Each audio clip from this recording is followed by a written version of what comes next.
of the administration unscathed and is able to successfully use that into a formidable presidential run.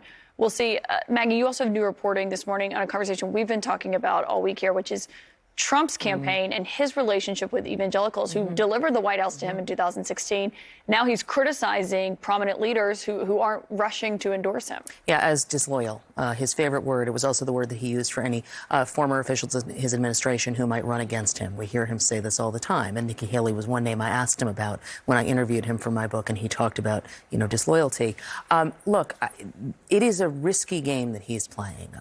We don't know what's going to happen with the investigations into him. I just want to caveat that right off the bat. If there is movement there, it's going to make it very complicated for evangelical leaders, even if Trump tried staying in a race. But right now, he's the only declared candidate, and they are grateful to things he did in office, but they have other options. It was notable that Pastor Robert Jeffress hosted Mike Pence last weekend. Now, Jeffress is still sounding very, very pro-Trump, but the fact that he was willing to offer Pence an audience, I think, tells you that you are seeing some shift away from Trump. Will it be enough? I don't know, because we have seen voters, move away from their leaders and toward Trump before. But there is definitely a softening, just as there is in other parts of the Republican Party. I'm getting deja vu all over again, though, because I remember after the Access Hollywood tapes, when the evangelical leaders all stepped away, and yet when it was clear he was going to be the nominee, they all lined up against him after. And the voters didn't behind step him. away. That's the thing. I also think you're feeling the absence of Jerry Falwell.